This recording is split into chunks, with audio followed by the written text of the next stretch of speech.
Do you want to smoke weed while we do this? Can we please? We can. Thank you. It's been We such can a smoke weed stressful while we do fucking this. day. We card holders. We're card holders. I have a Glock. Oklahoma's education system It's fucking terrible. is trash. It's trash. It's so bad. Nobody was prepared for college. And no, literally some Anna lore. I initially went to Anna lore. I initially went to the University of Oklahoma, where my major was music composition and my minor was environmental sustainability. When I got there and we're in a music theory class, there's kids that already know shit, and I'm just like, I'm like, major second, what are you talking about? What do you mean? And then I come to find out that kids, I mean, it also kind of depends on your school district. If you have a rich school district, then you're gonna have better education. That's tax yeah, tax bracket realness. But there's kids that already knew that stuff, and I didn't. And it just felt like, okay, but is that really even my fault? Doing everything by the book to be prepared for like a college degree with music. But then I get there and I'm like, we ain't never talked about this before. Nobody ever talked about this before. But by all means, we need $3 million to put Bibles in state classrooms. But yes, Ryan Walters asked $3 million for Bibles in Oklahoma classrooms during, was it the September meeting? Yes, September State Board of Education meeting, which was technically when the department had to officially submit their budget request changes for the next fiscal year. And so Ryan Walters, already in June of this year, he set a mandate that the Bible needs to be provided to all Oklahoma classrooms so that, you know, we can learn our nation's history. Are they going to provide the Quran, the Torah as well? No, because according to Ryan Walters, those aren't, according to, he didn't say this. This is me just basically speculating. But the context in which he refers to Judeo-Christian values is specifically Christianity. I think he just uses Judaism like by proxy. But in his mind, you know, one nation under God, the inclusion of under God and this whole idea within the federal government means that to understand how the federal government works, we also need to know the Bible. That's what I assume he's reaching for. But again, like, you can't get Oklahoma students to do their normal work. So what makes you think they're going to like also be super gung-ho to now learn about the Bible? Our history courses include the role the Bible played throughout American history, stated Walters during Thursday's meeting. When I say Thursday, I'm not talking about this Thursday, because they did have their Board of Education meeting. I think now the schedule is to have it the last Thursday of every month. That's a whole topic that we can deep dive into, but I don't want to get into meetings right now. What do you really feel like his end game is? Because you remember he's running for governor. Yeah, okay, but do you remember, like, I don't know if it was a couple of years ago, or I think it was the last election cycle, a video had come out of him and his teaching one of his history classes, and he was just saying normal shit. Chill. Yeah, it was like, you just seem like a normal fucking person. Normal history teacher. Because I can't speak for everybody's experience, but like, I went to Sand Springs Public Schools. Sand Springs is what I call the baby suburb of Tulsa. It's relatively small, but very heavily white. At least it was at the time that I was growing up. Where was I going with this? Well, I was asking, I was like, what do you think his end game is? Because obviously, like I just mentioned, a couple of years, when he was teaching history in the state of Oklahoma, he seemed like a total normal fucking human being. Exactly. That's still a far stretch on measuring what that is in today's society. But like you just said, do you think he's running for governor? I think he's running for governor. Stitt is termed out in 2 years. And so there's rumors. It's not, I don't even know if it's rumors. It's just speculating. But what is Kevin Stitt going to do when he's termed out of governor? Maybe he will run for Langford's seat to be one of the U.S. senators. And then our U.S. senators would be Mark Wayne Mullen and Kevin Stitt. But the Ducker and Dodger. The Ducker and the Dodger. We got to show that picture. Good old boys. Side note about Stitt. He had heart surgery a couple weeks ago. He had a stent put in. A stent for Stitt. We're glad he's okay. We just want it to be known that we do not wish for the downfall of anybody. I wish you fucking kicked rocks. But what I'm saying is... Step on that heartbeat. Yeah, they had to put a stent in one of his arteries. Why? He had a blockage. I think that's why you do stents. I watched Grey's Anatomy. I have no idea. I concur, doctor. I have no idea.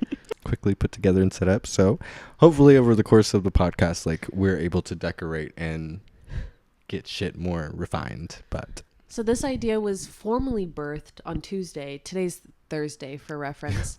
But we have been talking about this for a year now. Probably more than a year. Because Ty and I started out working together, and then we've worked with each other in various capacities. And every time we just always come back to, nobody treats us better than we treat one another. Like, I got Cox. She's ghetto.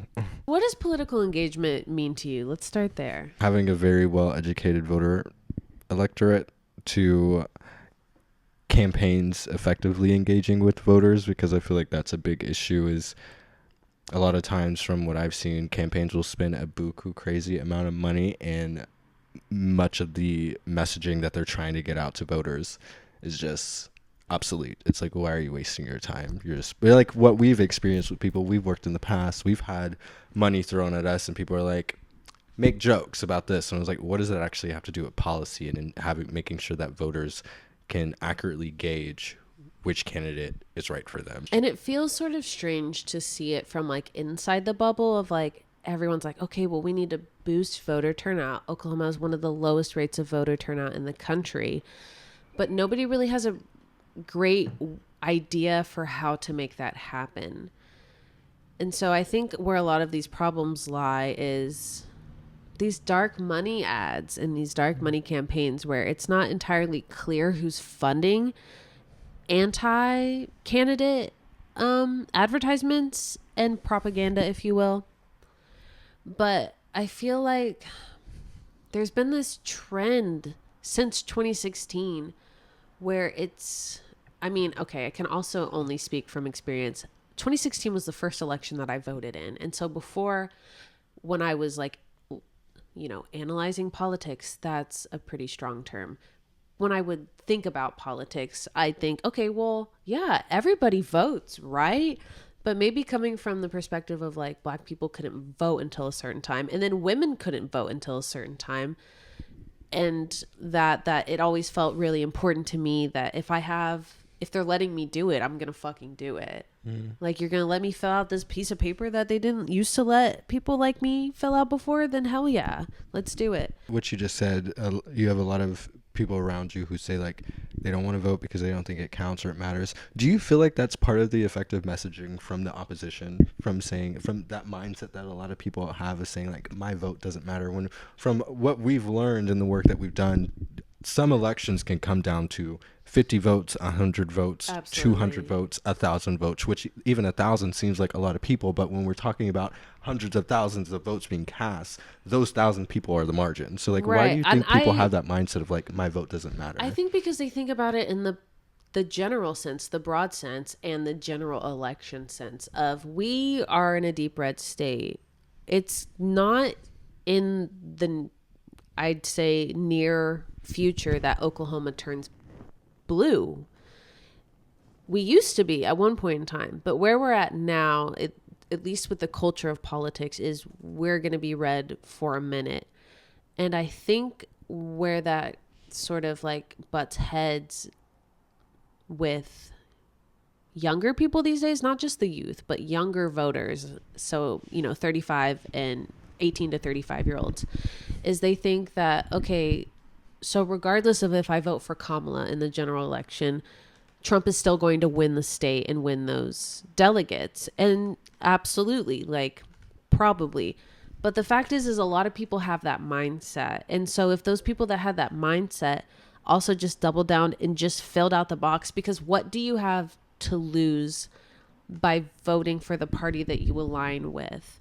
And I do agree we've, I guess, maybe reached an era where we're thinking a little more critically about these major candidates like Kamala Harris and Joe Biden, instead of just being like blue no matter who. And that, Oh my gosh, I hate fucking hearing that shit. Yeah. Blue, no matter who. Where did that start from? Do you remember? When I started Blue, hearing no that, who. I said blue, no matter who. I think it became more prominent after, during the 2020 election, because 2016, there was a significant group of people who believed that there's no way that Trump can win. So I'm going to vote for him as a joke. And then lo and behold, he can win. And I think because of the sheer just like difference in how many people voted for Hillary and how many people voted for Trump, it sort of like set something off that people were like, oh, maybe our votes do kind of matter. Mm-hmm. Or at least they should. And so that's when, when Joe Biden announced that he was going to run. First of all, when he announced when he was going to run, it feels like he was 45 years old. But now he's like 107. And it was such a quick progression. It's like, what's that scene from Tangled? When the mom the evil stepmother can no longer like brush her hair and get young, and so she's just like immediately old. It's like that with Joe Biden. She said sunspots, and everybody even at the time, people were like, "He's old. Are we sure that that's the best idea?" But they did it anyway, and so I think that's where Blue, no matter who, sort of came from, and it's kind of stuck around. That's what I was saying. Like being politically engaged, one of the most important aspects of that, I feel like, is having a well-educated voter electorate. And so when you put rhetoric out there like that, do you feel like that's irresponsible and dangerous? Because then it puts the mindset in voters' minds. It's kind of what we're going through with Trump right now. On their side, they're saying it's, in a sense, red no matter who, because they don't care what he's done in his life, what felony convictions he's facing, what investigations he's under. They don't care about any of that because they're voting for the party, not necessarily for the person. So when you say vote blue no matter who, I'm like, that is incredibly irresponsible. Well, because then it gets Trump a little murky, because we had Joy Hoffmeister, who, until she, decided she was going to run for governor, she was a Republican. And her sort of, I guess, pathway. She was a Trojan horse, I feel like. Yeah, absolutely. Yeah. But also in the sense of like, I guess Democrats in the state were wanting more of a moderate that could appeal to Republicans and Democrats alike. But instead of that, we just got a candidate that was incredibly insincere and felt very superficial. Mm-hmm. Israel-Palestine conflict. That was a very polarizing issue. It felt like among Democrats more so than Republicans, because Republicans, they were just like, tout the party line of Israel has the right to defend itself. What has the vice president, have you followed anything what the vice president has said about that? So the first time that she actually said something about it was on the anniversary of Selma at the bridge. She spoke that day, and she mentioned that was like her first sort of like, or maybe not her first, but her first significant statement about Palestine. And she was basically like, I don't know if she used the word war crimes, but she did mention how it is a crisis. It's a humanitarian crisis. That's what they keep saying. And humanitarian crisis feels like a way to like negate the blame, instead of being like, it's a humanitarian crisis caused by Israel. It's just a crisis. It's just a crisis. There's crises everywhere. It's just a crisis. And people are fucking dying. You labeling it as something does not provide a fucking solution. And so now, I think during the debate, she mentioned how there needs to be some sort of pathway carved out to find a resolution to what's going on. But I don't know. Everything feels hypocritical. And so that's also a big push, like, especially on TikTok, that you've seen that, like, you're not a true ally if you vote for Kamala Harris without thinking about it in the context of, but Trump would just give them money sort of unconditionally. Like, he would greenlight it unconditionally, whereas Kamala maybe would negotiate more. But even if she didn't, she would still have to answer to that aspect of her voter base that she was trying to appeal to. Because before Biden dropped out, he was trying to repair like American and Arab relations with prominent Muslim and Arab figures already in the United States. But then he decided he wasn't going to run, and so that fizzled out really quickly. And I don't know if she's done something like that. Most of her campaigning has been not just rallying women, but also rallying Black people. And so these are, the two most obviously persecuted groups in America, historically speaking. And so it was just very interesting to like go from Biden, who's literally just like, I'm a white guy, but I'm trying my best. I'm gonna do the best that I can for everybody that can. I'm gonna be like, nothing about us without us, or whatever. Yeah. What did she say? If you ever fall out of a coconut tree? You think you just fell out of a coconut tree? Oh, you exist in the context of all in which. The first president that I really was consciously aware that like there's an office of the presidency. I remember Obama winning and everyone in my house freaking the fuck out. I was like, oh yay, yes we can. But dude, I literally remember that night. I used to go to bed at 9 p.m., wake up at like 5, watch George Lopez on the TV, and then sleep for like another hour or two before fucking Nick at Night.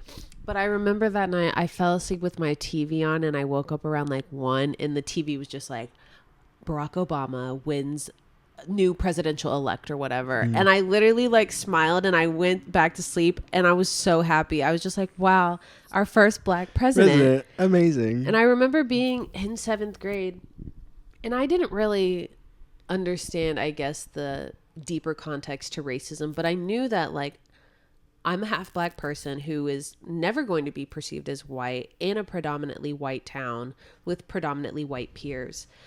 And I would hear them say things like, Obama's going to ruin this country. Obama wants to do this. Obama wants to do that. And so I literally printed off this man's whole campaign website, put it in a folder, and took it to school. And so every time somebody said, Obama's going to do this, I said, find it. According to my research. Where?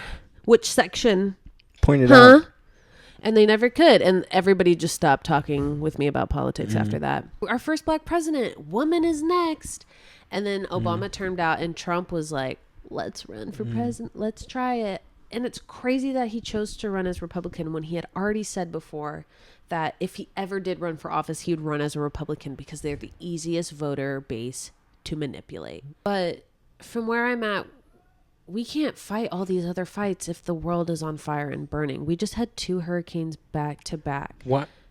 How is it? Did you hear about what the flights coming out of Tampa and like Florida, how they were like $1,500?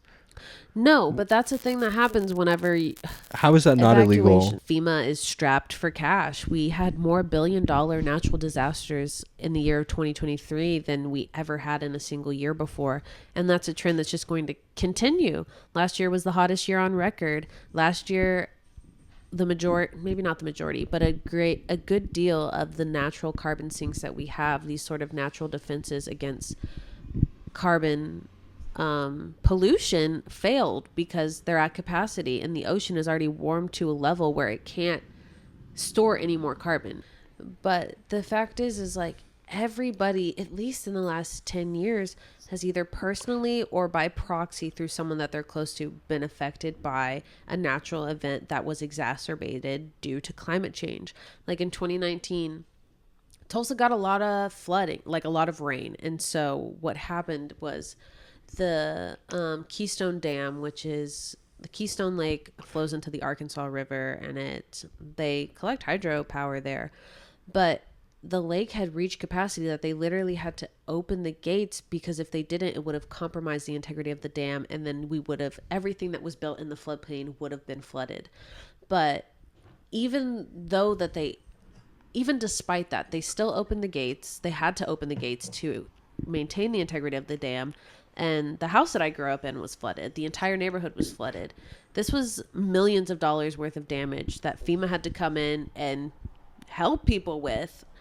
And so that's just one example. And that's a relatively small one that affected not a giant population, but still was very expensive. Where we come into play as like the climate crisis develops is the idea of like climate gentrification. So in Miami specifically, beachfront properties are not really going to be beachfront anymore. They're going to be in the ocean. And so these developers are now looking to place properties further inland so that when sea levels do inevitably rise, they'll have higher ground already established. In Miami, there's a I can't remember the name of the community, but they're a few, maybe 10, 20 feet higher above sea level than these beachfront properties.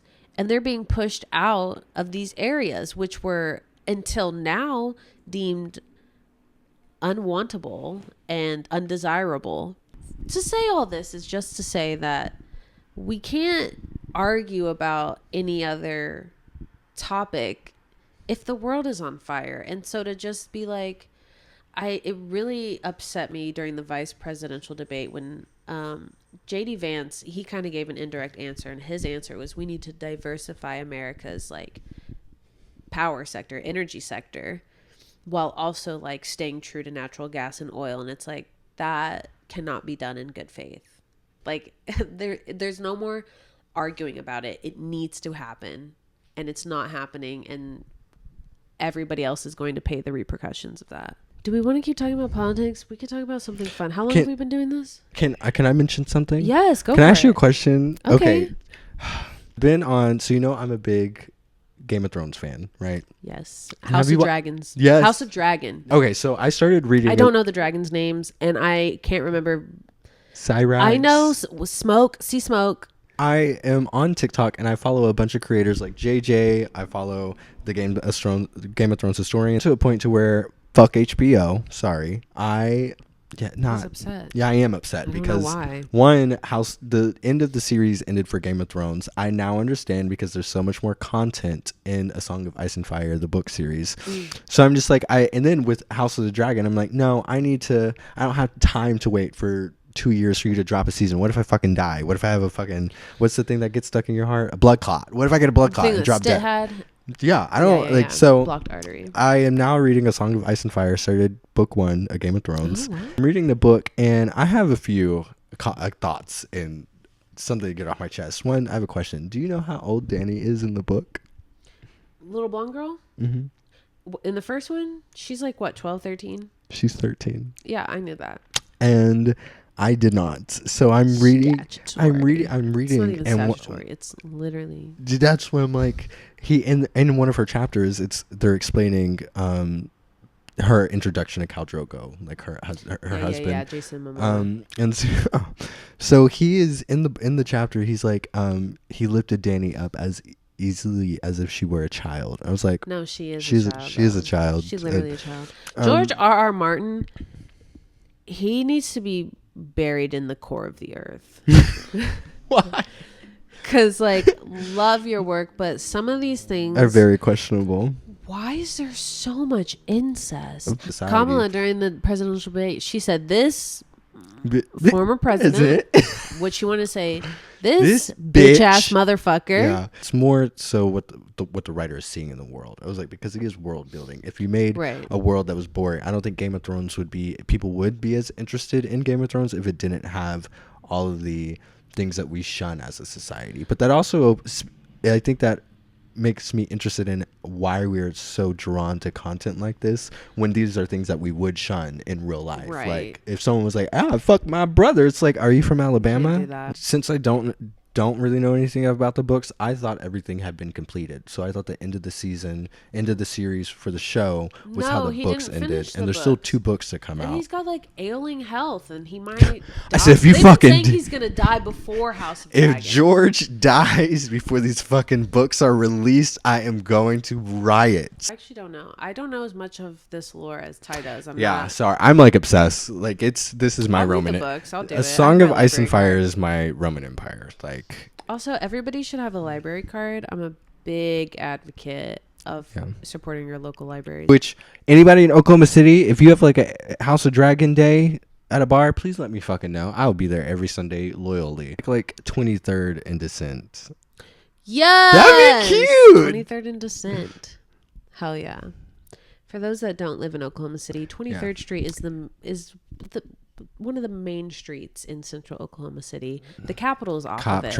It's Cop Central in this bitch. We're literally half a mile from the capital. We are shooting right now on 23rd Street. 23rd Street, Uptown District. Outside of my Tower Theater, baby. Well, thank you so much for joining us. Yeah. It's been a pleasure. And again, it's Anna and Ty. 23rd and Dissent. I'm just kidding. No, that's good. That is 23rd and Dissent. You heard it here first.